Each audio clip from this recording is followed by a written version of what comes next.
কালো জাদু নিয়ে অনেক ঘটনা শুনেছি, তাই আজ নিজের একটা ঘটনা আপনাদের সাথে শেয়ার করার জন্য লিখতে বসেছি। ভালো লাগলে অবশ্যই শেয়ার করবেন দর্শকদের সাথে। কালো জাদু, যা এক কথায় শয়তানের উপাসনা করা বোঝায়। এই কালো জাদু যে করে এবং যার ওপর করা হয়, উভয় পক্ষই অনেক ক্ষতির সম্মুখীন হয়।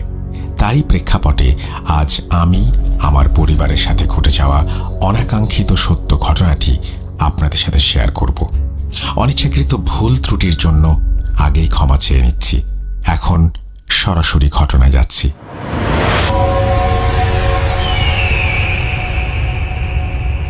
আমার পরিবারে আমি, আমার এক বোন ও এক ভাই রয়েছে। বাবা মার সাথেই থাকি চট্টগ্রাম শহরে। কোভিড শুরু হওয়ার আগে আমরা সকলে শহর থেকে নিজের গ্রামের বাড়িতে চলে আসি। কিছুদিন থাকার মাঝেই কোভিডের ভয়াবহ তাণ্ডব অনেকাংশে বেড়ে যায়, তাই আমরা সিদ্ধান্ত নেই যে পরিস্থিতি স্বাভাবিক না হওয়া পর্যন্ত গ্রামের বাড়িতেই থাকব। প্রায় 6 মাস অতিবাহিত করার পরে কুরবানি ঈদের কিছুদিন পরে আমার আম্মুর মধ্যে কিছু অস্বাভাবিক ব্যাপার লক্ষ্য করি। যেমন মেজাজ অত্যন্ত খিটখিটে হয়ে যাওয়া, অল্প কথায় অনেক রাগ দেখানো, খাবার রান্না করা না করা এক সমান হয়ে দাঁড়ায়, বাবার সাথে কথায় কথায় ঝগড়া ইত্যাদি। কয়েকদিন এভাবে কাটার পর হঠাৎ একদিন সন্ধ্যায় খেয়াল করলাম আম্মু কাউকে কিছু না বলে একটি চার্জার লাইট নিয়ে বাড়ির ছাদে উঠে যাচ্ছে। ভাবলাম হয়তো শুকোতে দেয়া কাপড় আনতে যাচ্ছেন, কিন্তু পরক্ষণে খেয়াল করলাম 30 মিনিট হয়ে যাওয়ার পরেও আম্মু নিচে আসছেন না। কয়েকবার ডাকলাম কিন্তু কোনো সাড়া পেলাম না। ভাবলাম আম্মু হয়তো ফোনে খালাদের সাথে কথা বলছে, তাই ডিস্টার্ব করিনি। কিন্তু 1 ঘন্টা অতিবাহিত হওয়ার পরেও একই অবস্থা। এইবার মনে একটু খটকা লাগলো। বাড়ির সামনের দিক থেকে ছাদে দেখার চেষ্টা করে যা বুঝলাম, আম্মু ওই চার্জার লাইটটি জ্বালিয়ে বসে আছে। আম্মু রুমে গিয়ে দেখলাম ফোন তো রুমে, তাহলে আম্মু কেন ছাদে লাইট জ্বালিয়ে বসে আছে, তাও একা? তৎক্ষণাৎ আমি আমার বড় ভাইয়াকে বিষয়টা জানালাম। ঠিক যখনই আমরা উদ্যত হলাম যে আম্মুকে ডাকতে যাব, ছাদে উঠতে যাব, এমন সময় এশার আজানের ধ্বনি কানে আসলো। আর ঠিক তখনই দেখলাম আম্মু নিজ থেকেই ছাদ থেকে নেমে আসলেন। আম্মুকে দেখে কিঞ্চিত ভয় লাগলো মনে, কারণ ওনার চোখের আকার ছিল স্বাভাবিকের চেয়ে বড়। ভয়ে ভয়ে জিজ্ঞেস করলাম, আম্মু তুমি এই সময় এতক্ষণ ছাদে কি করছিলে? আম্মু কিছু না বলে বড় বড় চোখ করে আমাদের দিকে তাকিয়ে নিজের রুমে চলে যায়। আম্মুর এই অস্বাভাবিকতা দেখে আমি ও আমার ভাইয়া তাড়াতাড়ি আমার সেজো খালাকে ফোন করে আমাদের বাসায় চলে আসতে বলি। উনি রাতের মধ্যেই আমাদের বাড়িতে হাজির হন। তারপর খালাকে সব বিস্তারিত বলি এবং আজ রাতটা আমাদের সঙ্গে থাকতে বলি। প্রতিদিনের মতোই আমরা রাতের খাবার খেয়ে যার যার রুমে শুয়ে পড়ি। রাত 2:30টার দিকে আব্বুর চিৎকারে সবার ঘুম ভেঙে যায়। মনে হলো আব্বু আমার ভাইয়ের নাম ধরে চিৎকার করে ডাকছে। সবাই দৌড়ে গিয়ে যা দেখলাম তা নিজের চোখে না দেখলে কখনো বিশ্বাস করতাম না। আমরা দেখলাম আম্মু একটা ছুরি হাতে আব্বুর দিকে তাক করে আছে, আর আব্বু শক্ত করে আম্মুর হাত ধরে আছে। আমরা অনেক কষ্টে আম্মুকে আলাদা করে নিলাম। আমার নম্র সরল আম্মু তখন যেন এক শয়তানের রূপ ধারণ করেছে। চেহারায় তার অগ্নিশিখা, কণ্ঠ অনেক মোটা, শরীরে 3 জনের শক্তি। আম্মুকে খালা আর আমার বোন অন্য রুমে বসিয়ে রাখতে চাইলেও কোনো রকমে তা সম্ভব হচ্ছিল না। আম্মু আব্বুর কোনো কথা শুনছিল না, তাকে সহ্য করছিল না। তারপর আমি আর আমার ভাইয়া খালা মিলে কথা বলে যা বুঝলাম এটা স্বাভাবিক কিছু না, কিন্তু বরাবরের মতো আমি এসবে এত সহজে বিশ্বাস করলাম না। মধ্যরাত থেকে সময়টা এভাবেই কাটলো সবার, নির্ঘুম, ভয়ার্ত। আম্মু কেন জানি বারবার অদৃশ্য কোনো টানে আব্বুকে আঘাত করার জন্য চলে আসছিল। তাই আমি আমার ভাইয়া আব্বুকে বাকি রাতটা আলাদা রুমে পাহারা দিয়ে রেখেছিলাম, যাতে আম্মু খারাপ কিছু করার সুযোগ না পায়। আর সকাল হতেই আব্বুকে আমাদের শহরের বাসায় পাঠিয়ে দেই। পরদিন সকাল, আম্মু ঘুমাচ্ছিল, তাই খালা এই ফাঁকে কোনো এক হুজুরের কাছে গিয়েছিল, কারণ এসব ব্যাপার আমাদের কারো কিছু জানা ছিল না। এরই মধ্যে আম্মু নাকি এক পাতা ঘুমের ওষুধ খেয়ে ফেলেছিল। আম্মুর শ্বাস আসছিল না দেখে ভাইয়া গিয়ে তাড়াতাড়ি ডাক্তার নিয়ে আসলো। তখন আম্মুর অন্য এক রূপ দেখলাম। উনি কোনো রকমেই ডাক্তারের সামনে যাবেন না। উনি বলেন, আমি তো সম্পূর্ণ সুস্থ, তোমরা কি আমাকে পাগল বানাতে চাচ্ছ নাকি? আর আমি কোনো পুরুষ মানুষের সামনে যাব না। এটা বলে মাথায় ঘোমটা দেওয়ার মতো করে কাপড় টেনে দেয়। আমার আম্মুর নতুন এই রূপ দেখে আমরা থ হয়ে যাই। ডাক্তার আম্মুকে দেখে বললেন, ওনার মানসিক ভারসাম্য ভালো নেই, ওনাকে মানসিক ডাক্তার দেখান। তারপর ডাক্তার চলে যায়। একসময় আমরা ভাবি এলাকার হুজুরকে ডেকে নিয়ে আসব, কিন্তু পাড়া প্রতিবেশীদের কথা ছড়ানোর ভয়ে আর ডাকা হয়নি। পরে দুপুরে খালা আবার বাড়িতে আসলো। তারপর আমাকে নিয়ে কোনো এক কবিরাজের কাছে যেতে চাইলে আমি অপারগতা জানাই, কারণ আমার এসবে বিশ্বাস নেই। তাই খালা আমার ভাইকে নিয়ে গেল কবিরাজের কাছে। তারা সন্ধ্যায় আসার পর জানলাম কবিরাজ হাজিরা দেখার মাধ্যমে বলেছে যে আমার আম্মুকে কাছের কেউ বান মেরেছে বা কালজাদু করেছে, খুব খারাপভাবে। উনি যে আগের দিন সন্ধ্যায় মাগরিব থেকে এসা পর্যন্ত বাড়ির ছাদে ছিলেন, তখন উনি ওই কালো জাদুর প্রভাবেই আত্মহত্যা করতে গিয়েছিলেন, কিন্তু উনি পরহেজগার ও পাক থাকার কারণে ওই দিনের মতো বেঁচে ফিরেছিলেন। না হলে আমাদের মাকে আমরা ওই দিনই হারিয়ে ফেলতাম। এসব শুনে আমার পায়ের নিচের মাটি সরে যাওয়ার মতো অবস্থা। কারণ যে বিষয়ে অবিশ্বাস করি সে বিষয় নিজের পরিবারের সবচেয়ে গুরুত্বপূর্ণ মানুষের সাথে ঘটবে এবং তার নিজ চোখে দেখতে হবে, এটা অনেক কষ্টের। কতটা কষ্টের বলে বোঝানো যাবে না। কবিরাজ 2 দিন পর আম্মুকে নিয়ে যেতে বললেন। এই 2 দিনে ছোটখাটো অনেক ঘটনা ঘটে যায়। যেমন আম্মু কোনো ওয়াক্ত ছাড়া নামাজ পড়তে বসে যায়। নামাজের সময় কেউ ওনার রুমে গেলে উনি তার দিকে তাকিয়ে বিচ্ছিরি রকমের একটা পৈশাচিক হাসি দেয়। সেই হাসির কথা এখনও লিখতে গিয়ে আমার গায়ে কাঁটা দিচ্ছে। যে হাসি না দেখলে এর ভয়াবহতা সম্পর্কে বলে বোঝানো যাবে না কখনো। তারপর উনি অনেক আবোল তাবোল কথা বলতো। যেমন আম্মু বলতো, তোর আব্বু বাজার নিয়ে রাস্তায় দাঁড়িয়ে আছে, ওইগুলো নিয়ে আয়। অথচ আব্বু তখন শহরের বাসায়। আরও বলে, তোর আব্বু রুটি আনতে গিয়েছিল, এখনো আসেনি। এরকম অনেক কথা। আম্মুর দাঁতগুলোর অবস্থা অনেক খারাপ, কালো ছোপ ছোপ দাগ, যেন উনি জন্মের পর দাঁত কখনোই পরিষ্কার করেননি। ঠিক যেরকম আমরা বিভিন্ন হরর মুভিতে দেখতে পাই। সব মিলিয়ে আম্মুর খুব করুণ অবস্থা ছিল। ওনাকে সবসময় চোখে চোখে রাখতে হতো। রাতে আমরা পালা করে ঘুমাতাম, মানে একজন পাহারা দিলে আর একজন ঘুমাতাম। এভাবেই 2 দিন কেটে গেল। 3 দিনের দিন কবিরাজের কথা মতো জিনিসগুলো নিয়ে খালা আমার ভাইয়া আম্মুকে নিয়ে রওনা দেন। বলা বাহুল্য, আম্মু কোনো ক্রমেই যেতে চাইছিল না। তারপরেও অনেকটা জোর করে গাড়িতে তুলে নিয়ে যাওয়া হয়। বাকিটা ভাইয়ার কাছ থেকে শোনা। আম্মু বাড়ি থেকে কিছু দূর যেতেই অনেকটা স্বাভাবিক হয়ে যায়। কবিরাজের বাড়ি যাওয়ার পর ওনার অনেক খিদে পায়। গত কয়েকদিন কিছু না খাওয়া মানুষটা এক বসাতেই 4-5 জনের খাবার খেয়ে নেয়। তারপর শুরু হয় আম্মুর বান কাটানোর কাজ। আম্মুকে বসিয়ে ওনার ওপরে জিন হাজির করা হয়। তখন আম্মু এক এক করে অনেক রকম ভয়েসে অনেক কথা বলতে শুরু করেন। যেমন উনি কেন ওনার স্বামীর ওপর ওইরকম ছুরি ধরেছিলেন, কেন রাতে ছাদে গিয়েছিলেন, ওনার কোন ছেলের কখন কোন বিপদ হয়েছিল, এরকম অনেক কিছু। সাথে এটাও বলেন যে খুবই ঘনিষ্ঠ কেউ জায়গার বিবাদের কারণে আম্মুর ওপর এই ঘৃণ্য জঘন্য কাজটা করেছে এবং যার মাধ্যমে কালোজাদু করেছে সেই জিনের মাধ্যমে একটা তাবিজ আমাদের বাড়ির আঙিনায়, একটা তাবিজ বাড়ির পেছনের দিকে, একটা তাবিজ বাড়ির পাশের কবরস্থানে আছে। তারপর কবিরাজ কি কি করলেন সেটা বলতে গেলে ঘটনা অনেক লম্বা হয়ে যাবে। যাই হোক, আম্মুর কাজ শেষ করে কবিরাজ ভাইয়াকে ডেকে কিছু হলুদ এবং মোমবাতি দেয়, যা সন্ধ্যায় মাগরিবের পর ঘরের পশ্চিম কোণায় জ্বালাতে হবে এবং হলুদ পোড়ানো গন্ধ আম্মুর রুমে দিতে হবে। একটি তাবিজ দেওয়া হয় যেটা বাড়ির আঙিনায় কোনো একটি গাছের ডালে এশার আজানের সময় লাগিয়ে দিতে হবে। আরও বলেছে আজকের রাতটা আম্মুকে চোখে চোখে রাখতে, কারণ আজকে রাতে ওই কবিরাজ তার জিন দিয়ে কালোজাদুর তাবিজগুলো উঠিয়ে ফেলবে এবং নষ্ট করে ফেলবে। সবই করা হলো ওনার কথা মতো। সারা রাত আম্মুকে পাহারা দিয়ে রাখা হয়েছিল। মধ্যরাতে আম্মু অনেক ছটফট করেছিল আর শুধু ঘর থেকে বেরিয়ে যেতে চেয়েছিল। সকাল হতে হতে কিছুটা স্বাভাবিক হয়ে যান এবং আল্লাহর রহমতে আম্মু সুস্থতা বোধ করেন। কিছুদিনের মধ্যে আম্মু সম্পূর্ণ সুস্থ হয়ে যান, আলহামদুলিল্লাহ। কিন্তু এই কালো জাদুর কারণে আম্মুর শারীরিক এবং মানসিক অনেক ক্ষতি হয়ে যায়, যা কখনো পূরণ করা যাবে না। তার 1 সপ্তাহ পরে এই কালো জাদুর সাথে সম্পর্কিত আমার সাথে ঘটে যাওয়া ঘটনা। আমি ওই দিন দুপুরে খেয়ে শুয়েছিলাম এবং মোবাইলে ফেসবুক দেখছিলাম। আমার পা বরাবর একটা জানালা এবং সামনেই বাড়ির আঙিনা।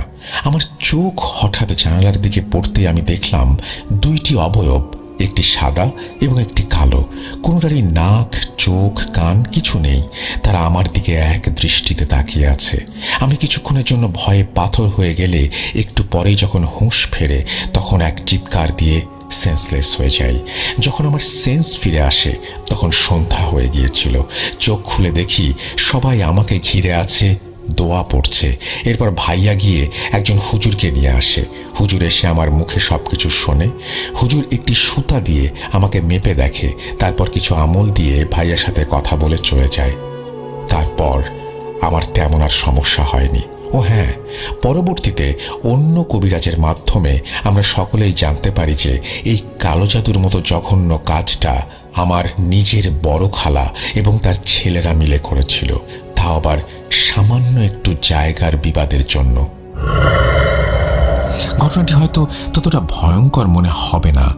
এটা কোনো মাল মশলা সংযোগ করা ছাড়া আমার পরিবার এবং আমার সাথে ঘটে যাওয়া একটি ঘটনা। পরিশেষে এটাই বলবো, কালো জাদুর মতো ঘৃণ্য কাজ করে নিজের উদ্দেশ্য হাসিল করার মতো কাজ সম্পূর্ণ আমাদের ধর্মবিরোধী, যা ক্ষমার অযোগ্য। তারপরও আল্লাহ তাদের হেদায়েত দান করুন। কেউ কখনো যাতে কোনো উদ্দেশ্য হাসিল করতে এই পথ বেছে না নেয়, এইটা আমার অনুরোধ। ঘটনাতে কিছু কিছু অংশ বাদ দিয়েছি বেশি বড় হয়ে যাওয়ার কারণে। ধন্যবাদ এই সত্য ঘটনাটা শ্রোতাদের সাথে শেয়ার করার জন্য। সবাইকে ধন্যবাদ। আসসালামু আলাইকুম। ঘটনাটি সিলেক্টেড হলে অবশ্যই আমাকে জানাবেন। লিখেছেন গিয়াসউদ্দিন। আশা করছি এই ঘটনাটি আপনাদের ভালো লেগেছে। যদি ভালো লাগে অবশ্যই আমাদের জানাবেন। আমাদের ইমেল অ্যাড্রেস russell.bhoot.com@gmail.com। আপনাদের ইমেইলের বা আপনাদের ফিডব্যাকের অপেক্ষায় থাকলাম। আমরা চলে যাব আমাদের পরবর্তী ঘটনায়।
আরও একবার ফিরে আসলাম আপনাদের কাছে। ছোট ছোট ঘটনা, খুব বেশি বড় না। 2 ধরনের ঘটনাই মানুষ পছন্দ করেন, বড় ঘটনাও ছোট ঘটনাও। আমি বলি যে ছোট ঘটনাই সবসময় আসলে পাওয়া যায়, বড় ঘটনা খুব সমস্যা হয় পেতে। যাই হোক, শুরু করছি আরও একটি ঘটনা। যেভাবে লেখা আছে আমি সেভাবেই পড়ছি। আসসালামু আলাইকুম রাসেল ভাই, কেমন আছেন জিজ্ঞেস করলাম না, কারণ আল্লাহর অশেষ রহমতে আপনি সব সময় ভালোর দলে থাকেন। আমি মোহাম্মদ হাসান শেখ। আমার জন্মস্থান এবং শৈশব দুটোই খুলনা জেলায় কেটেছে। বর্তমানে চাকরির সুবাদে আমি একটি কুরিয়ার সার্ভিসে চট্টগ্রামের শাখাতে কর্মরত আছি। আকস্মিক একটি দুর্ঘটনার কারণে আমার চাকরিটি চলে যায় এবং বর্তমানে আমি বেকার সময় পার করছি। তাই ভাবলাম ঘটনাটা লিখেই ফেলি। ঘটনাটি আমার বাবার মুখ থেকে শুনেছি 2016 অথবা 2017 সালে। বিভিন্ন সমস্যার কারণে ঘটনাটি আর লেখা হয়নি। আমার বাবা যেভাবে বলেছেন সেভাবেই লিখছি।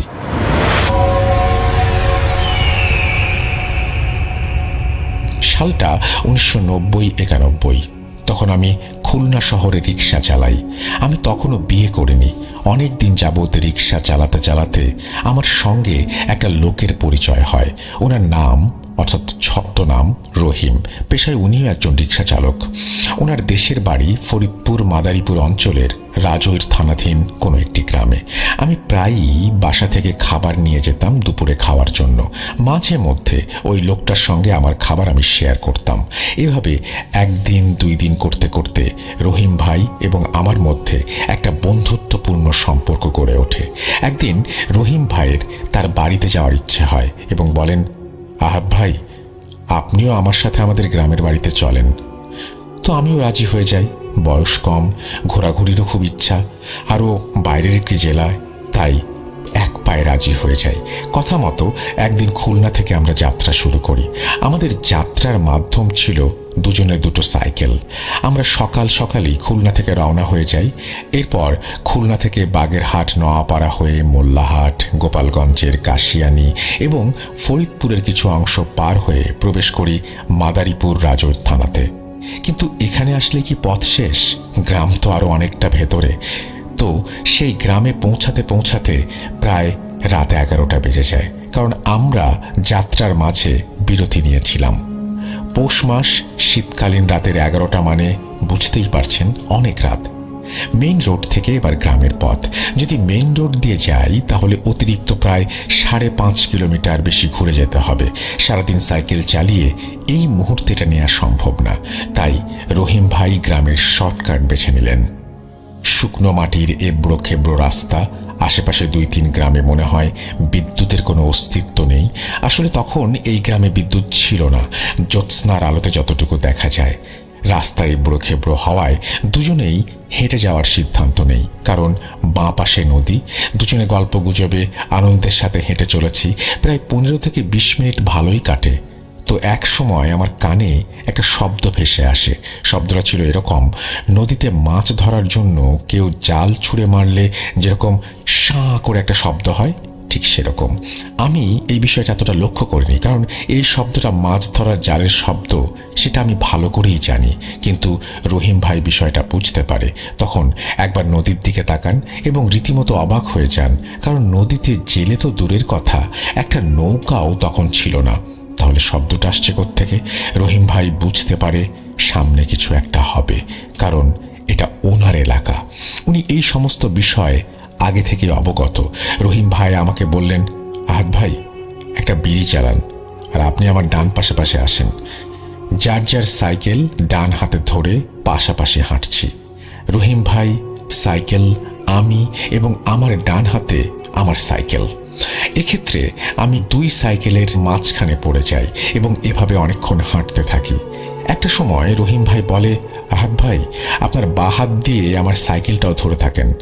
কিছু দূর যাওয়ার পর হঠাৎ ধপাস ধপাস করে কিছু নারিকেল পড়ে। আনুমানিক 8টা থেকে 10টা তো হবেই। আমাদের সামনে পেছনে এমনকি সাইকেলের ওপরেও নারিকেল এসে আছড়ে পড়ছে। কিন্তু আশ্চর্যের বিষয় হলো আমাদের গায়ে একটা নারকেলও কিন্তু পড়েনি। তো বিষয়টা স্বাভাবিকভাবেই নিলাম, ভাগ্য ভালো, এই জন্য হয়তো গায়ে পড়েনি। আরেকটু সামনে যাওয়ার পরে ঘটল একটা বিরল ঘটনা। হঠাৎ ওপর থেকে ধপাস ধপাস করে কিছু ছোট প্রজাতির ফল পড়ে। এবারও একই অবস্থা, আমাদের সামনে পিছনে এমনকি সাইকেলের ওপরেও ফলগুলো পড়ে, কিন্তু আমাদের গায়ে লাগে না। জ্যোৎস্নার আলোতে পরিষ্কার দেখলাম এগুলো সদ্য কাঁচা আম। এবার বিষয়টা আমার মাথায় আটকে যায়। কারণটা কি? এখন তো পৌষ মাস, আর এই সময় কাঁচা আম আসবে কোত্থেকে? বিষয়টা আমার ভেতরে একটা ভয়ের সৃষ্টি করে। আর এটা এমন একটা অবস্থা যেটা শুধুমাত্র আমাদের দুজনের মধ্যে সীমাবদ্ধ। আমি আমটি তুলতে গেলে রহিম ভাই বললেন, আহাদ ভাই, কোনো লাভ নেই, এগুলো নিয়ে আরো লস। তো আমি মনে করলাম রহিম ভাইদের বাসায় হয়তো কাঁচা আম আছে, তাই এত কষ্ট করে রাতে বয়ে নিয়ে যাওয়াটাই লস। হয়তোবা এটাই বুঝিয়েছেন আমাকে। যাক, অবশেষে রহিম ভাইদের বাড়িতে পৌঁছাই। তখন বাজে রাত 2টা। আমার নাকে মুখে যেন একটা ভয়ের ছাপ তখনও ছিল। তো রহিম ভাইয়ের আম্মা বিষয়টা বুঝতে পারে এবং রহিম ভাইকে জিজ্ঞেস করে, তোরা কোন পথ দিয়ে এসেছিস, মেইন রোড না গ্রামের রাস্তা? রহিম ভাই বললেন, গ্রামের রাস্তা। ওনার মা বললেন, সর্বনাশ, সাথে নতুন মেহমান, কোনো সমস্যা হয়নি তো? রহিম ভাই বলে, সমস্যা তো হয়েছিল মা, ঘোর সমস্যা, কিন্তু আমি ওনাকে বুঝতে দেইনি। এই কথাগুলো আমি আড়াল থেকে শুনে ফেলি এবং তৎক্ষণাৎ আবার সেখানে ছুটে যাই। গিয়ে দেখি কোথায় নারকেল গাছ, আর কোথায় আম গাছ? গ্রামের পুরো পথটাতে কোনো গাছপালাও ছিল না। ফাঁকা বিলের মাঝখান দিয়ে রাস্তাটা চলে গেছে মেইন রোডের দিকে।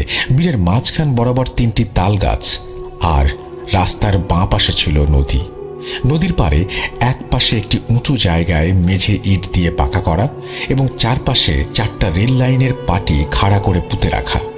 বুঝতে আর বাকি রইল না যে এটি একটি শ্মশান। আর গত রাতে আম এবং নারকেলই বা কোথা থেকে আসবে এখানে? এবার বুঝলাম গত রাতে কি ঘটেছিল আমাদের সাথে। তখন আমার মনে পড়ে রহিম ভাই কেন বিড়ি জ্বালাতে বলেছিলেন, কেনই বা আমাকে 2 সাইকেলের মাঝখানে থাকতে বলেছিলেন। আবারও বাড়িতে গিয়ে রহিম ভাইকে জিজ্ঞেস করি, রহিম ভাই গত রাতে ওইগুলো কি হয়েছিল?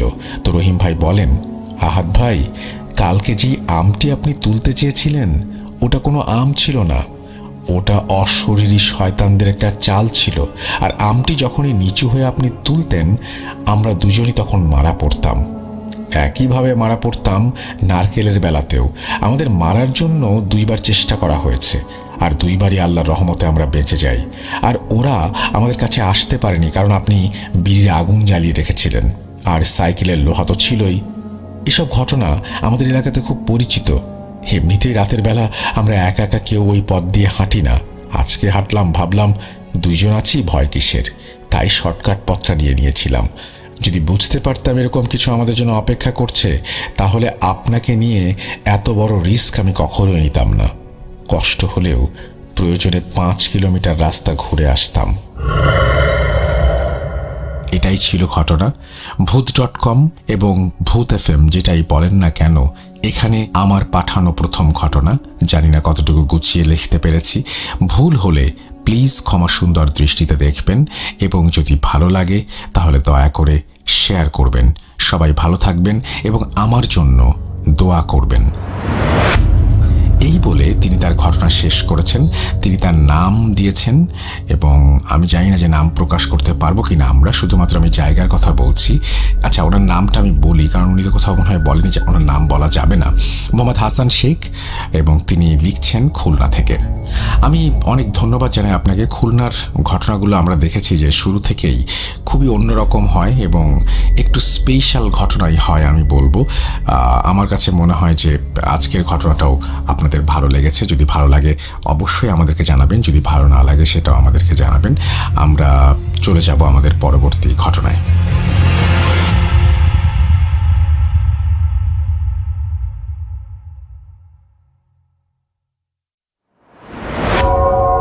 আবারও রাতের আঁধারে ভয়ের রাজ্য ফুঁড়ে ফিরেছি সেই পুরনো সুরে। বিশ্বাস করা বা না করা আপনার ব্যাপার, but the old music comes alive. Booth.com. The fear returns with Russell. Welcome back. আজকে ভাবলাম যে ছোট ছোট 3টি ঘটনা আপনাদের সামনে নিয়ে আসি। আশা করছি আপনাদের ভালো লাগবে। যেভাবে লেখা আছে আমি কথা না বাড়িয়ে সেভাবে শুরু করছি। আসসালামু আলাইকুম রাসেল ভাই এবং লিসেনার্স, আশা করি সকলেই ভালো আছেন। আমি আরাফাত আহমেদ শিমুল, ভূত.com এর একজন মডারেটর। আমি আমার নানার বাড়িতে ঘটে যাওয়া একটা ঘটনা শেয়ার করছি, যে ঘটনাটি আমার মামির সাথে ঘটেছিল। সেই ঘটনার সাক্ষী আমি নিজেও ছিলাম। কথা না বাড়িয়ে আমি ঘটনায় চলে যাচ্ছি। একদিন মামা আম্মুকে ফোন দিয়ে বলছেন মামি অসুস্থ, দেখে যাওয়ার জন্য। এদিকে আমার এসএসসি পরীক্ষা চলছে, তবু আম্মু পরের দিন নানার বাড়ি চলে গেছেন। তার কিছুদিন পরে আমার এসএসসি পরীক্ষা শেষ হলো। আমিও পরীক্ষা দিয়ে নানার বাড়ি চলে যাই। আমার নানার বাড়ি হচ্ছে ময়মনসিংহ বিভাগের ঈশ্বরগঞ্জ থানার একটি গ্রামে। আমাদের বাড়ি থেকে নানুর বাড়ি যেতে হলে অটো রিক্সা নিয়ে যেতে হয় বাজার পর্যন্ত, তারপরে কিছুটা হাঁটতে হয়। হেঁটে যাওয়ার রাস্তাটা একটি বড় রাস্তা, 2 পাশ দিয়ে শুধু অনেক বড় বড় ঝোপঝাড় আর বাঁশের বাগান। এই রাস্তা দিয়ে একজন মানুষ দিনের বেলাতে যেতেও ভয় পায়। বাজার থেকে বাড়ি পর্যন্ত যেতে 10 থেকে 15 মিনিট সময় লাগে। নানার বাড়িতে গিয়ে আম্মুকে জিজ্ঞেস করলাম কি হয়েছিল মামির। আম্মুর মুখ থেকে যা শুনলাম, কিছুদিন আগে মামি তার বাবার বাড়িতে বেড়াতে যান এবং সেখানে অনেক ধরনের মাছ মাংস রান্না করে এবং কিছু পিঠা তৈরি করেন। এই সব রান্না করতে করতে বাড়ি থেকে বের হতে হতে সন্ধ্যা হয়ে যায়। কোনো এক কারণে ওই দিন মামা যেতে পারে নাই, তাই মামির সাথে মামি তার ছোট মেয়েকে নিয়ে একাই চলে আসে। মামি বাজারে গিয়ে রিক্সা খুঁজতে লাগলো। মামির বাবার বাড়িতে যাওয়ার রাস্তাটা অনেক ভয়ঙ্কর। এই রাত হওয়ার ভয়ে কোনো রিক্সাওয়ালাই যেতে চাচ্ছিল না। অবশ্যই বেশি টাকা দেওয়ার কথা শুনে একটি রিক্সাওয়ালা রাজি হয়ে যায়। মামি রিক্সা নিয়ে তার বাবার বাড়িতে রওনা দেন। তার বাবার বাড়ি যেতে যেতে রাত হয়ে যায়। একটি বিলের পাশ দিয়ে রাস্তা, ওই রাস্তা দিয়ে মামির বাবার বাড়ি যেতে হয়। বিলটির নাম হচ্ছে কেইলা বিল। বিলটি এক নামে সবাই চেনে। ওই বিলের অনেক রহস্যজনক ঘটনা রয়েছে। ওই বিলে অনেক দূর দূরান্ত থেকে মানুষ এসে মাছ ধরে। ওই বিলের পাশ দিয়ে রাতে একা কেউ মাছ ধরতে যায় না, যদিও দিনের বেলায় অনেকেই মাছ ধরতে চায়, কিন্তু বেশি গভীরে যায় না। বিলটি অনেক বড় এবং পুরাতন একটি বিল। মামির রিক্সাটি যখন বিলের রাস্তা ধরে কিছুটা পথ যায়, রিক্সা থেকে মাছের তরকারির বাক্সটা পড়ে যায়। রিক্সাওয়ালা আবার সেই বাক্সটি তুলে নিয়ে যাত্রা শুরু করে। কিছুক্ষণ যাওয়ার পর রিক্সার ব্যাটারির চার্জ কমে যায়, মানে রিক্সার লাইটের আলো কমে যায়। রিক্সাওয়ালা চিন্তায় পড়ে যায়, এই অন্ধকার রাতে কিভাবে বাকি রাস্তাটা যাবে। তারপরেও রিক্সাওয়ালা যেতে থাকেন। রিক্সাটি একটু সামনে যাওয়ার কিছুক্ষণ পর রিক্সার সামনে দিয়ে একটি বিড়াল দৌড় দিয়ে অন্ধকারে মিলিয়ে যায়। রিক্সাওয়ালা ভাবল হয়তো মনের ভুল, ভয় না পেয়ে যেতে লাগলো। কিছুক্ষণ সামনে যাওয়ার পরে আবারও একটি পাখি উড়াল দেয়। এমনভাবে পাখিটি উড়াল দিয়ে মামির চোখের সামনে চলে যায়, মামি আর রিক্সাওয়ালা দুজনে একটু ভয় পেয়ে যায়, সাথে ছোট একটি বাচ্চা। এরপরেও রিক্সাওয়ালা রিক্সার গতি বাড়াতে থাকেন। কিছু দূর যাওয়ার পর রাস্তার পাশে একটি বেলগাছ আর একটি কৃষ্ণচূড়া গাছ ছিল। ওই গাছের নিচে গিয়ে রিক্সাটি থেমে যায়। অনেক চেষ্টার পরও কিছুতেই রিক্সাটি চালানো যাচ্ছিল না। রিক্সাওয়ালা মনে মনে চিন্তা করতে লাগলো আর মামিকে বলতে লাগলো, রিক্সা তো বন্ধ হওয়ার কথা না, 80% চার্জ ছিল। তখন মামি আর রিক্সাওয়ালা অনেক ভয় পেতে শুরু করেন। মামি আয়াতুল কুরসি পড়তে শুরু করেন এবং রিক্সাওয়ালাকে বলেন যা যা দোয়া পারেন পড়তে থাকেন। এভাবে 5-10 মিনিট চলে যাওয়ার পর এশার আজান দেয়। রিক্সাওয়ালা আবার রিক্সাটাকে স্টার্ট দেওয়ার সাথে সাথেই চালু হয়ে যায়। রিক্সাওয়ালা দেরি না করে ফুল স্পিডে রিক্সা চালিয়ে বাড়ির সামনে এসে দাঁড়ায়। মামি রিক্সাওয়ালাকে সাথে নিয়ে বাড়ির ভেতরে গিয়ে সবার সাথে পুরো ব্যাপারটা শেয়ার করেন। পরে মসজিদের হুজুরের কাছ থেকে পানি পড়া নিয়ে এসে তাদের খাওয়ানো হয় এবং রিক্সাওয়ালাকে তারা বলেন রাতটা থেকে যেতে। ওই দিন আর কিছু হয় নাই। তার পরের দিন ঠিক দুপুরবেলায় মামি টিউবওয়েল থেকে পানি আনতে যান। পানি নিয়ে আসার সময় দেখেন একটা কালো বেড়াল ওনার দিকে তাকিয়ে আছে। মামি তেমন গুরুত্ব না দিয়ে চলে আসেন। এই দিন রাতে মামি বিড়ালটিকে স্বপ্নে দেখেন। একই স্বপ্ন পরপর 2-3 দিন ধরে তিনি দেখেই যাচ্ছেন।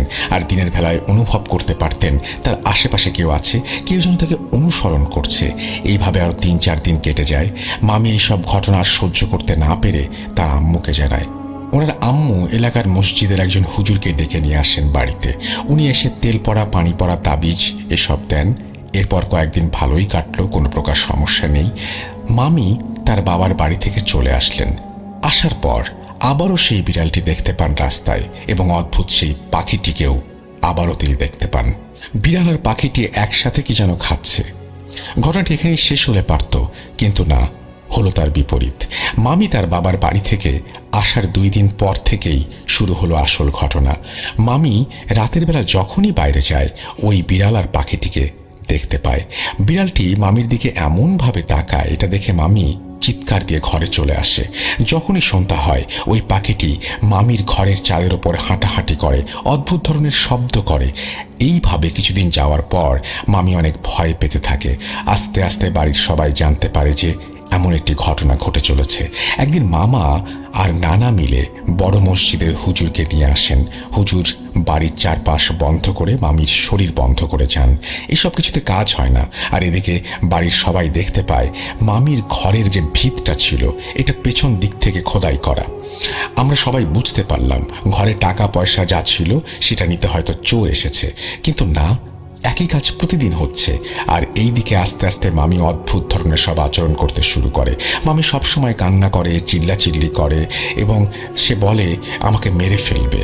এবং মামিকে 8-10 জন মিলেও যখন মামি অস্থির হয় তখন ধরে রাখতে পারে না। একজন স্বাভাবিক মানুষের এত শক্তি থাকার কথা না। আমরা সবাই বুঝতে পারি মামির শরীরে কোনো কিছু ভর করেছে। আমরা বড় মসজিদের হুজুরকে ডাকলাম। হুজুর এসে বলেন ওনার শরীরে সত্যি কিছু একটা ভর করেছে, কিন্তু তার পক্ষে কিছু করা সম্ভব না, অন্য কোথাও চেষ্টা করতে হবে। তিনি তেল পরা দিয়ে যান এবং তিনি বলেন যখনই চিল্লাচিল্লি করবে পানি আর তেল পরা দিয়ে দিবেন, চুপচাপ হয়ে যাবে। এভাবে 2 দিন চলে গেল, কিন্তু ভালো হুজুর বা কবিরাজ খুঁজে পাচ্ছিলাম না। আমরা সকলে অনেক ভয় আর চিন্তায় পড়েছিলাম। হঠাৎ করে কে যেন একজন মামার কাছে এসে বলল, আমার কাছে একজন কবিরাজের ঠিকানা আছে, আপনারা ওনার সাথে দেখা করতে পারেন। মামা ওনার কাছ থেকে ঠিকানা নিয়ে ওই দিনই বেরিয়ে গেলেন ওই কবিরাজের খোঁজে। বাড়ি হচ্ছে ময়মনসিংহ ফুলপুর পাহাড়ি অঞ্চলে। তার ঠিকানা অনুযায়ী মামা কবিরাজের সাথে দেখা করেন এবং সব কিছু খুলে বলেন। সব কিছু শুনে কবিরাজ বললেন, আচ্ছা ঠিক আছে, আমি কালকে সকালে যাব। পরদিন দুপুরবেলায় কবিরাজ আসেন, এসে মামিকে ভালো করে দেখেন। সব কিছু দেখে কবিরাজ মামাকে বলেন একটা খালি রুম দেওয়ার জন্য। রুমে শুধু মামি, মামা আর কবিরাজ থাকবেন, আর বললেন যত কিছু হয়ে যাক মামিকে শক্ত করে ধরে রাখার জন্য। এইদিকে কবিরাজ তার কাজ শুরু করে দিলেন। প্রায় 30 মিনিট পর্যন্ত কবিরাজ তার কাজ করেন এবং মামাকে বলেন ওনাকে খাটে শুইয়ে দিন, আর কিছু জিনিসপত্র লাগবে, আজকে রাতের মধ্যেই কাজটা সম্পন্ন করতে হবে। কবিরাজ মামাকে বলেন 3টা মাটির হাঁড়ি কিনে নিয়ে আসতে, একটি রাজহাঁস, একটি খাসি আর কিছু পিঠা তৈরি করে নিয়ে আসতে। এইগুলি আজকের ভেতরেই লাগবে। কবিরাজের কথা মতো সবকিছু রেডি হয়ে যায়। মামাকে তিনি বললেন একটি হাঁড়িতে মাছ রান্না করে দিতে, একটি হাঁড়িতে হাঁসের মাংস রান্না করে দিতে, আরেকটি হাঁড়িতে পিঠা বানিয়ে দিতে, আর 3টা পান লাগবে। এইগুলো নিয়ে মামা আর কবিরাজ রাত 1টার পর ওই বীরের পাড়ে বেলগাছের নিচে যায়। কবিরাজ মামাকে বলেন হাঁড়িগুলো ওই গাছের নিচে রেখে পেছন দিকে না তাকিয়ে যত তাড়াতাড়ি সম্ভব ওই স্থান ত্যাগ করতে। মামা তাই করলেন। এই কাজ শেষে কবিরাজ মামাকে বলেন একটি পুকুর পাড়ে যেতে। মামা আর কবিরাজ একটি পুকুর পাড়ে যায়। কবিরাজ মামাকে বলেন পুকুরে নেমে ডুব দিয়ে পান 3টি একটি কাঁচের বোতলে রেখে আসার জন্য। মামা আর কবিরাজ মিলে সব কাজ শেষ করে বাসায় ফিরতে ফিরতে সকাল হয়ে যায়। এরপর থেকে মামির ব্যবহার স্বাভাবিক। এরপর থেকে বড় কোনো সমস্যাও হয়নি এখন পর্যন্ত। এই ছিল ঘটনা। শোনাবেন আশা করি। আমি শোনালাম, আশা করি আপনাদের সবারও ভালো লেগেছে, আর আমারও ভালো লেগেছে।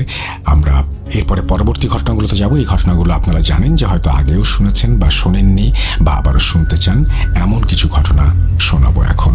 তার আগে আমি বিদায় নিয়ে নিচ্ছি। আল্লাহ হাফেজ।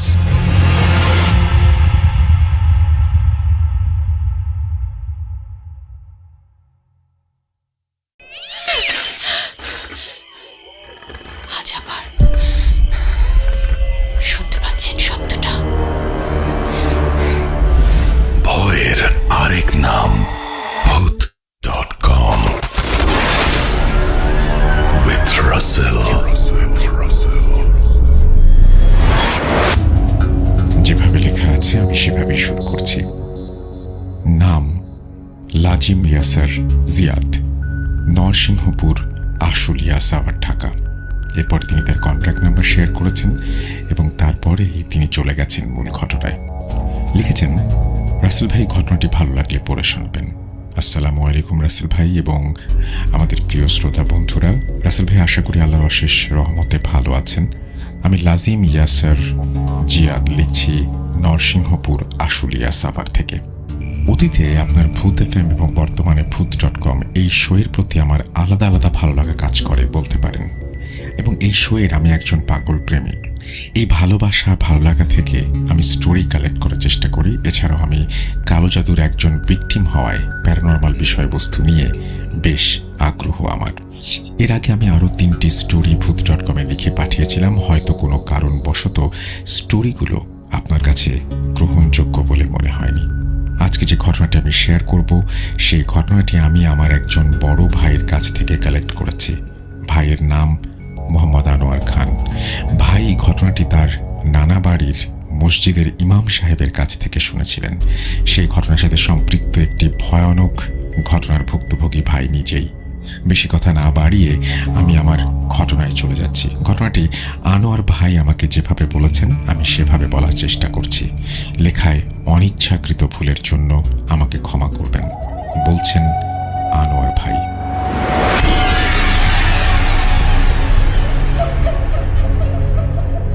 আমি মোহাম্মদ আনোয়ার হাসান খান। আমি এই জিন, ভূত, প্রেত, আত্মা এসব বিষয়ে বিশ্বাস করতাম না। আমার ধারণা ছিল এসব বিষয়বস্তু মানুষের বানোয়াট নানান কাল্পনিক কাহিনী। কিন্তু আমার এই ধারণা যে অচিরেই পরিবর্তিত হতে চলেছে তা আমার মোটেই জানা ছিল না। ঘটনাটি আমার সাথে আজকে থেকে প্রায় 25 বছর আগে ঘটে। তখন ম্যাট্রিক পরীক্ষা দিয়ে অলস সময় কাটাচ্ছিলাম।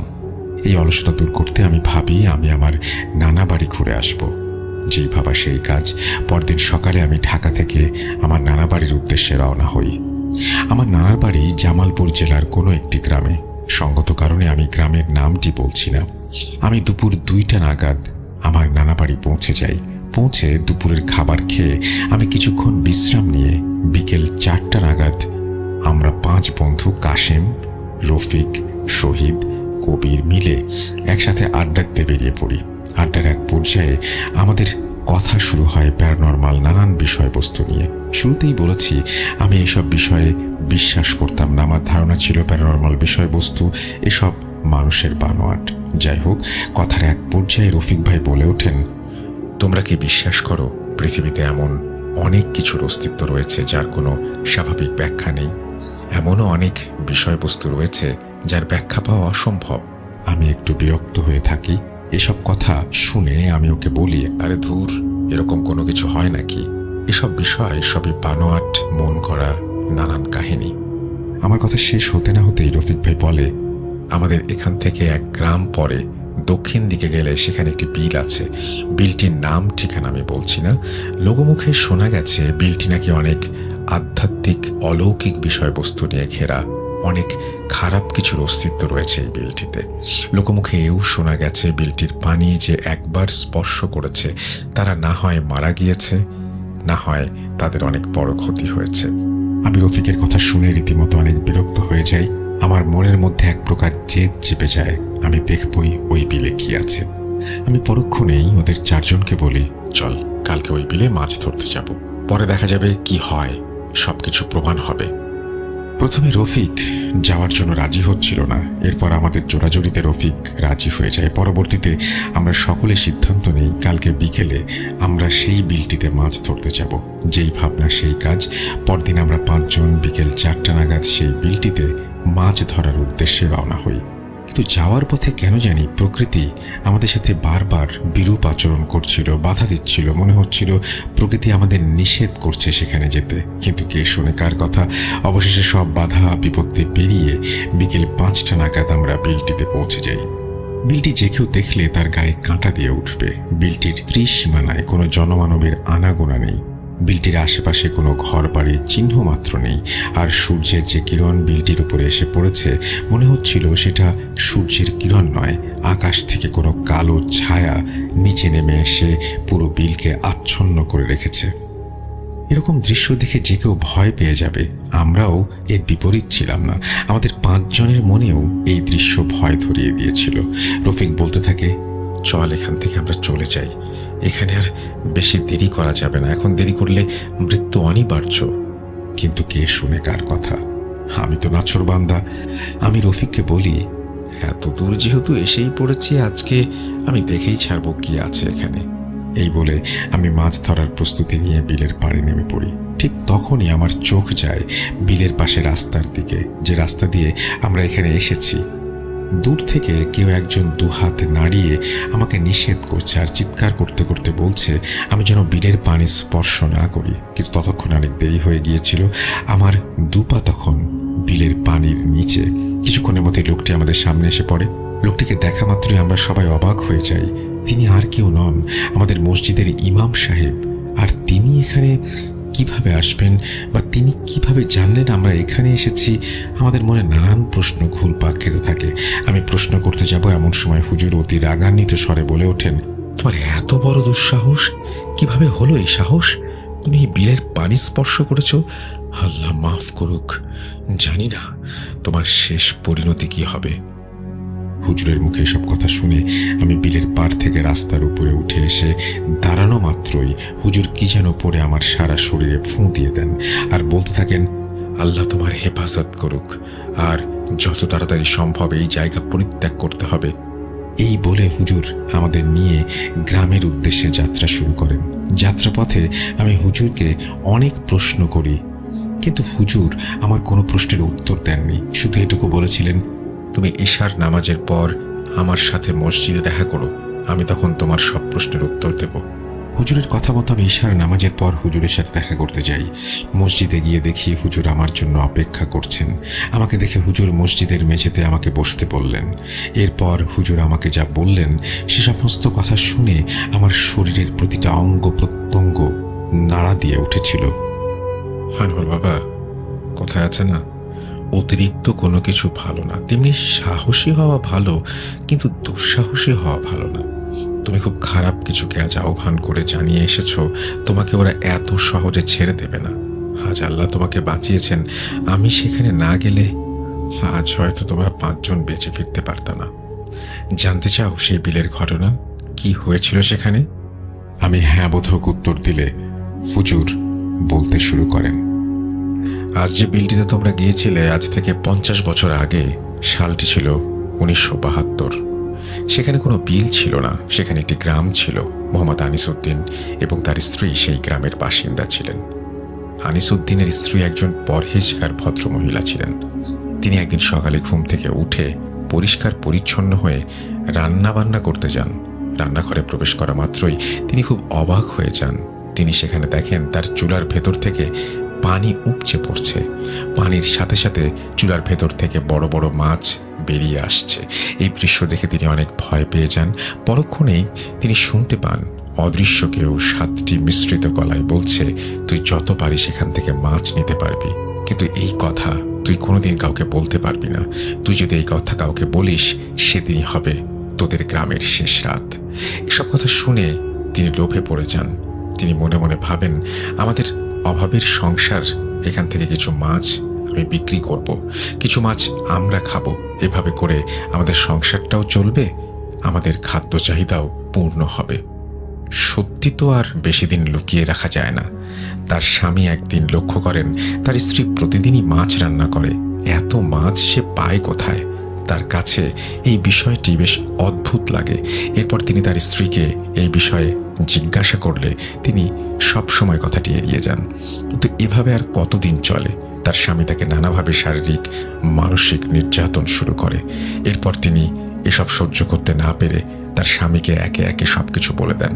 তার স্বামী এসব শুনে বেশ ভয় পেয়ে যান। তিনি ওই রাতেই আমার আব্বার কাছে আসেন। তখন আমার আব্বা ছিলেন এই মসজিদের ইমাম। আমার আব্বার কাছে এসে তিনি আমার আব্বাকে তার স্ত্রীর সাথে ঘটে যাওয়া ঘটনা বলেন। সব ঘটনা শুনে আমার আব্বা তার কাছে কিছু সময় চেয়ে নিয়ে বলেন যে, আমি কালকে সকালে আপনাদের বাসায় যাব। সেদিনের মতো লোকটি সেখান থেকে চলে যায়। সেদিন রাতেই আব্বা তার পালিত জিনদের মাধ্যমে জানতে পারেন সেই গ্রামে 7টি খবিশ জিনের আবির্ভাব হয়েছে। তারা সেই গ্রামে বাসস্থান বানাতে চায় এবং তারা সেই গ্রামের সকল মানুষকে মেরে ফেলবে। এর ফলে তারা সর্বোচ্চ শক্তির অধিকারী হবে। এর জন্য তাদের একটি পবিত্র শরীরের প্রয়োজন। সে কারণেই তারা ওই মহিলাকে মাছের লোভ দেখিয়েছে। এখন মহিলাটির শরীর তাদের অধীনে। তারা আজকের দিনের অপেক্ষায় ছিল। এ কারণে এতদিন তারা ওই মহিলার শরীরে সুপ্ত অবস্থায় ছিল, যাতে তাদের অস্তিত্বের বহিঃপ্রকাশ না ঘটে। কিন্তু আজকে সেই কৌশী অমাবস্যার রাত, তাদের অস্তিত্বের বহিঃপ্রকাশ ঘটানোর সঠিক সময়। আজ তারা সেই গ্রামের সব মানুষের বলিদানের মাধ্যমে সর্বোচ্চ শক্তির অধিকারী হবে। এখন আর গ্রামকে রক্ষা করার কোনো উপায় নেই। এতক্ষণে সবকিছু শেষ। এসব কথা শুনে বাবা রাতে গ্রামবাসীর সকলের কাছে এই সকল বিষয় জানান। ওই রাতেই তারা সকলে মিলে ওই গ্রামে যায় এবং সেখানে গিয়ে যা দেখে, সেই দৃশ্য দেখার জন্য তারা মোটেও মানসিকভাবে প্রস্তুত ছিল না। তারা দেখে সেই গ্রামের কোনো ছিটে ফোঁটা নেই। সেখানে বিশাল বড় এক বিল তৈরি হয়েছে। ওই দিনের পর থেকে সেই বিলের আশেপাশে কোনো মানুষ যেত না। আর যারাই সেই বিলের পানি একবার স্পর্শ করত, তারা হয় পাগল হয়ে গিয়েছে, না হয়তো মারা গিয়েছে। এই পর্যন্ত সেই বিলে 8 জনের লাশ ভাসমান অবস্থায় পাওয়া গেছে। এই বলে হুজুর তার কথা শেষ করেন। এরপর হুজুর আমাকে একটি তাবিজ দেন এবং আমাকে বলেন এই তাবিজ যেন আমি সবসময় আমার কাছেই রাখি। এরপর আমি হুজুরের কাছ থেকে বিদায় নিয়ে মসজিদ থেকে বাসায় চলে আসি। লিসেনার, কি ভাবছেন? ঘটনা এখানেই শেষ। হ্যাঁ, ঘটনাটি এখানে শেষ হয়ে গেলে পারত, কিন্তু দুর্ভাগ্যবশত ঘটনাটির সমাপ্তি এখানে ঘটেনি। ঘটনার মূল টুইস্ট এখনো বাকি। তবে শুনতে থাকুন ধৈর্য ধরে। হুজুরের মুখে কথাগুলো শুনে আমার শরীরে রক্ত সঞ্চালন বন্ধ হওয়ার উপক্রম। বিশ্বাস করেন, সেদিন আমি হাড়ে হাড়ে টের পেয়েছিলাম ভয় কি জিনিস। সেদিন রাতে মসজিদ থেকে আসার সময় আমি একটি অদ্ভুত বিষয় লক্ষ্য করি। কেউ আমার পেছন পেছন আসছে, কিন্তু আমি পেছনে তাকালেই কাউকে দেখতে পাই না। এরপর আমি বাড়ি চলে আসি। সেদিন আমি কাউকে এই বিষয়ে কোনো কিছু বলি না। রাতের খাবার খেয়ে ঘুমিয়ে পড়ি। বিপত্তিটা ঘরে রাতেই। আমি ঘুমের মধ্যে স্বপ্নে দেখি অদৃশ্য কেউ আমাকে বলছে, কিরে, আমাদের অস্তিত্বের প্রমাণ চেয়েছিলি তুই, তবে দেখ এখন কি করি। এসব কথা শুনতে শুনতে ভয়ানক দুর্গন্ধ আমার নাকে ভেসে আসে। সাথে সাথে আমার ঘুম ভেঙে যায়। ঘুম ভাঙার পর আমি যা দেখি, সেই দৃশ্য কোনো মানুষ দ্বিতীয়বার দেখতে চাইবে না। আমি দেখি আমি সেই বিলের পাশে রাস্তায় শুয়ে আছি। তখন আমার আর বুঝতে বাকি রইল না আমার সাথে আজ কি হতে চলেছে। পরক্ষণেই আমার পেছন থেকে ভয়ানক কিছু শব্দ শুনতে পাই। আমি পেছনে তাকানো মাত্র আমি দেখি ভয়ানক 7টি বিশাল দেহি কুকুর, যাদের চোখগুলো সাদা ফ্যাকাশে বর্ণের, তারা আমার দিকে এগিয়ে আসছে। এসব দেখা মাত্রই আমি দিশেহারা হয়ে দৌড়াতে শুরু করি। সেই প্রাণীগুলো আমাকে তাড়া করতে শুরু করে। আমি এভাবে একটা সময় জ্ঞান হারিয়ে ফেলি। এরপর আমার আর কিছু মনে নেই। জ্ঞান ফেরার পর আমি নিজেকে মসজিদে আবিষ্কার করি। মসজিদে গিয়ে আমি দেখি আমার নানা, মামা এবং আমার হুজুর আমার সামনে দাঁড়িয়ে আছেন। নানা আমার জ্ঞান ফিরে এসেছে দেখে কান্নায় ভেঙে পড়েন। তিনি আমাকে জড়িয়ে ধরে বলতে থাকেন, কেন নানা ভাই তুমি সেখানে গিয়েছিলে? কেন কেন তুমি নিজের ক্ষতি ডেকে আনলে? আমরা 3 দিন আগে সেই বিলে অজ্ঞান অবস্থায় পেয়েছি তোমাকে। 3 দিন যাবৎ হুজুর তোমার জ্ঞান ফেরানোর চেষ্টা করছেন, কিন্তু কোনোভাবেই তোমার জ্ঞান ফিরছিল না। অনেক চেষ্টার পর আজ তোমার জ্ঞান ফিরেছে। এসব কথা শুনে আমি রীতিমতো অবাক হয়ে যাচ্ছিলাম। আমি কিছুই বুঝে উঠতে পারছিলাম না। এরপর হুজুর আমাকে জিজ্ঞাসা করলেন কি হয়েছিল। আমি আমার সাথে ঘটে যাওয়া সমস্ত ঘটনা হুজুরকে বলি। এরপর হুজুর বলেন, তোমার জীবনে ঝুঁকি রয়েছে। ওরা তোমার প্রতি প্রচণ্ড ক্ষিপ্ত হয়েছে। আমি জানতাম তোমার সাথে অনেক খারাপ কিছু হবে, সেজন্যই আমি তোমাকে সেদিন তাবিজ দিয়েছিলাম। সে তাবিজের জন্যই তুমি এখন পর্যন্ত বেঁচে আছো। না সে রাতেই ওরা তোমাকে মেরে ফেলতো। আজ মাগরিবের নামাজের পর আল্লাহ যদি আমাকে শক্তি দেন, তাহলে আমি তোমার সমস্যার সমাধান চেষ্টা করব। এই বলে হুজুর আমার নানাকে কিছু জিনিস প্রস্তুত রাখতে বলেন, যেমন 7টি কাঁচের গ্লাস, 7টি কালো কাপড়ের টুকরা এবং একটি কালো ছাগল। এরপর হুজুর তার কথা মতো মাগরিবের নামাজের পর আমাদের বাসায় আসেন। হুজুরের কথা মতো নানা সব জিনিস প্রস্তুত রেখেছিলেন। এরপর হুজুর নানাকে 7টি গ্লাসে পানি নিয়ে আসতে বলেন এবং ছাগলটিকে উঠোনের মাঝ বরাবর বেঁধে আসতে বলেন। হুজুর আরও বলেন, আমি যখন বলবো আপনাকে আপনি কালো কাপড় দিয়ে গ্লাসের মুখ ভালো করে বন্ধ করে আটকে দেবেন। এরপর হুজুর আমাকে নিয়ে আসেন, বসেন। হুজুর কিছু একটা পরে আমার গ্লাসে ফু দেন। সাথে সাথে আমার বাসার চারিদিকে ঝড় শুরু হয়ে যায়। ঝড়ের সাথে সাথে শুরু হয় ভূমিকম্প। হুজুর এসবে কর্ণপাতই করেন না। আমাকেও তিনি নিষেধ করে দেন আমি যেন শয়তানের কোনো ফাঁদে পা না দেই। যত যা কিছু হয়ে যাক, আমি যেন আসন ছেড়ে না উঠি। এরপর হুজুর একে একে 6টি গ্লাসে ফু দেন। যখন তিনি 7ম গ্লাসে ফু দিতে যাবেন, এমন সময় ভয়াবহ দুর্গন্ধে আমার দম বন্ধ হবার উপক্রম হয়। পরক্ষণে লক্ষ্য করি ঘরের এক কোণায় 7টি কালো অবয়ব দাঁড়িয়ে। তারা কর্কশ গলায় বলছে, পারবি না, পারবি না। যে আমাদের অস্তিত্বের প্রমাণ চেয়েছে, তাকে গ্রহণ করতে হয়েছে মৃত্যু। এসব কথা শুনে আমি নিস্তেজ হতে থাকি।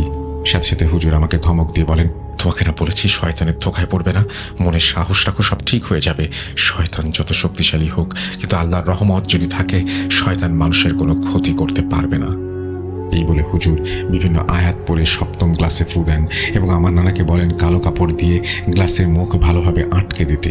পরক্ষণেই আমি লক্ষ্য করি গ্লাসের পানি কালো বর্ণ ধারণ করেছে।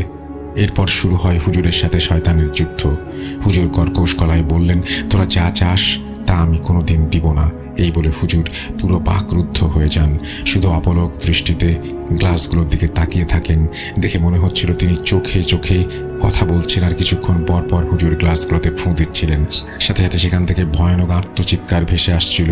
এভাবে 1 ঘন্টা পেরিয়ে যায়। হঠাৎ সেই 7টি গ্লাস ভেঙে যায়। সাথে সাথে আশেপাশের পরিবেশ একদম নীরব হয়ে যায়। পরক্ষণে আমি খেয়াল করি হুজুর কেমন যেন নিস্তেজ হয়ে পড়লেন। এরপর হুজুরের জ্ঞান ফিরলে তিনি বলেন, তোমার সমস্যার সমাধান হয়েছে, এখন আর কোনো সমস্যা নেই। আমি ওই শয়তানদের বিভ্রান্ত করে দিয়েছি, যার ফলে তোমাকে ভেবে তারা উঠোনে বেঁধে রাখা ছাগল নিয়ে গেছে। আমি যে বিলের আশেপাশে কোনোদিন যাই নাই, সেখানে গেলে অনেক বড় ক্ষতি হবে। ওই দিনের পর থেকে আমার সাথে আর কোনো কিছু ঘটেনি। এরপর থেকে আমি আজ পর্যন্ত আমার নানা বাড়ি যাইনি। এই বলে আনোয়ার ভাই তার ঘটনা শেষ করলেন। পরিশেষে একটা কথাই বলতে চাই, বিশ্বাস করা বা না করা সম্পূর্ণ আমাদের ওপর। এই পৃথিবীতে এমন অনেক কিছুই আছে যার কোনো স্বাভাবিক ব্যাখ্যা নেই। রাসেল ভাই, আপনার কাছে অনুরোধ, ঘটনাটি ভালো লাগলে লিসেনারদের পড়ে শোনাবেন। আসসালামু আলাইকুম। লাজিম ইয়াসার জিয়াদ, ঠিকানা Narsinghapur, Ashulia, Savar, Dhaka. Thank you very much আপনার ঘটনার জন্য। আশা করছি এই ঘটনাটি আপনাদেরও ভালো লেগেছে। যদি ভালো লাগে অবশ্যই আমাদের জানাবেন এবং আমাদেরকে ঘটনা পাঠান। আমাদের ঘটনা পাঠানোর ঠিকানা হলো russell.booth.com@gmail.com। আপনাদের ঘটনা অপেক্ষায় থাকলাম। আমরা চলে যাব আমাদের পরবর্তী ঘটনায়।